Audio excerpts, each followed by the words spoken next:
لیتے ہیں بنگلہ دیش کی ایک کوٹ ہم پنجابی میں بڑا یوز کرتے ہوتے ہیں کہ تو 2 ٹکے کا آدمی نہیں ہے. ان کا ٹکا آج ہم سے اسٹرانگ ہو چکا ہوا ہے. وہ جو نریندر مودی کی اس ٹائم رسپیکٹ چاہ رہی ہے نا، وہ شاید ہی ٹرمپ کی ہو. ٹھیک ہے، یو ایس اسلامی کنٹریز ان کے ساتھ ریلیشن بہتر کر رہے ہیں انڈیا والوں کے ساتھ. یار یہ تو پاکستان کی میں کہتا ہوں بہت بڑی جو ہے نا، یہ ہماری ناکامی ہے ہر چیز میں. اچھا، یہ انڈیا سارے، یہ ہماری جو پاک فوج ہے اس کو 3 دن تو سونے نہیں دیتے. اینیمی اٹیک انڈیا نے اٹیک کر دیا. بنگلہ دیش کی ایک کوٹ ہم پنجابی میں بڑا یوز کرتے ہوتے ہیں کہ تو 2 ٹکے کا آدمی نہیں ہے. ان کا ٹکا آج ہم سے اسٹرانگ ہو چکا ہوا ہے. وہ کیسے ہوا ہے؟ انہوں نے وہاں پر جو ٹیکسٹائل ہے اس کو اتنا فیسیلیٹیٹ کیا ہے کہ جو پاکستان کے بڑے بڑے بزنس مین ہیں وہ اپنی ساری انڈسٹری اٹھا کے وہاں لے گئے ہیں.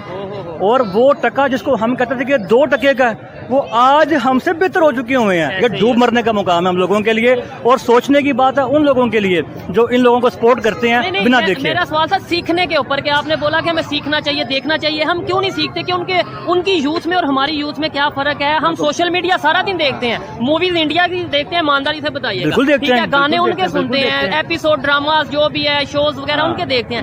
لیکن پولیٹیکل پوائنٹ آف ویو سے ہم کیوں نہیں سیکھ لیتے کہ بھائی کوئی مارشل اللہ نہیں لگا؟ یہ ہم کیوں نہیں دیکھ لیتے کہ ان کی یوتھ جو ان سے کتنی تیزی سے اپنے انٹرپرینورشپ کے اوپر آ رہی ہے، کتنی تیزی سے وہ اپنے پروجیکٹس چھوٹے چھوٹے کر رہی ہے جو کہ انٹرنیشنل لیول پہ ان کا نام بڑا ہو رہا ہے. نریندر مودی کی اس ٹائم رسپیکٹ چاہ رہی ہے نا، وہ شاید ہی ٹرمپ کی ہو. ٹھیک ہے، یو ایس کے پرائم منسٹر ٹرمپ کی ہو شاید. ٹھیک ہے، وہ کیوں کہ آپ ایک چیز کو جب عوام کے آگے پیش کرتے ہو نا اور عوام اس سے ایگری ہوتی ہے، تب بھی آپ مانے جاتے ہو کہ یار آپ واقعی کوئی پرائم منسٹر ہو، پریزیڈنٹ ہو. اچھا اویس، اگر ہم بات کریں انڈیا کے پرائم منسٹر نریندر مودی کی، تو جتنا سینسیبل وہ بہیو کرتے ہیں اس کے برعکس ہمارے پرائم منسٹر اتنا ہی نان سینس بہیویئر دکھاتے ہیں. اب دیکھیں، آپ ترکی گئے ہیں ہمارے پرائم منسٹر، تو وہاں پہ جا کے آپ آم گفٹ میں لے کر چلے گئے، آپ آم کی بات کر رہے ہیں.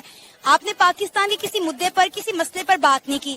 انڈیا کے پرائم منسٹر یو ایس گئے ہیں تو وہاں پہ وہ ایک کے بعد ایک بڑے انویسٹر سے مل رہے ہیں.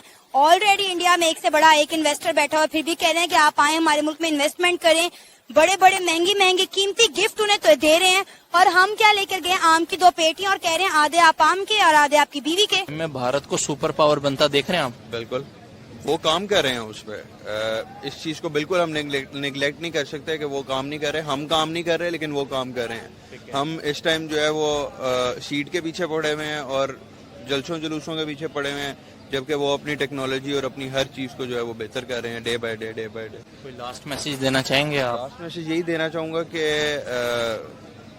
جو بھی لیڈرز ہیں پاکستان کے، یا جو بھی لیڈ کر رہے ہیں پاکستان کو، ہو ایور دے آر، چاہے وہ پی ٹی آئی سے ہیں، چاہے وہ نون لیگ سے ہیں، چاہے وہ جو بھی کوئی پولیٹیکل پارٹی ہے، ان سارے پرسنل گریجز کو اور پرسنل کانفلکٹس کو سائڈ پہ رکھ کے پلیز اس ملک کے بارے میں تھوڑا سا سوچیں. پاکستان کو بھی کسی نریندر مودی جیسے لیڈر کی ضرورت ہے. آئی ڈونٹ تھنک سو کہ نریندر مودی از اے گڈ لیڈر اور نائس لیڈر. لیکن آپ دیکھیں تو اس ٹائم بھارت کی جتنی بھی ہسٹری رہی ہے، نریندر مودی کے دور حکومت میں ریکارڈ بریک مطلب انہوں نے کیا development. He is doing very well in his position as a prime minister. وہ بہت اچھا کر رہا ہے اپنے پوزیشن پہ، بٹ ایز اے پرسنل اور ایز اے پرسنالٹی وائز جو اس کے ایکٹس ہیں، کئی اس کے ایکٹس اس طرح کے ہیں جس سے پوری دنیا افیکٹ ہوئی ہے. بٹ سر کیا وجہ ہے کہ جسے ہم زیرو مان رہے ہیں، جسے ہم مطلب اپریشیٹ نہیں کر رہے، پوری دنیا کے لیے وہ ہیرو ہے؟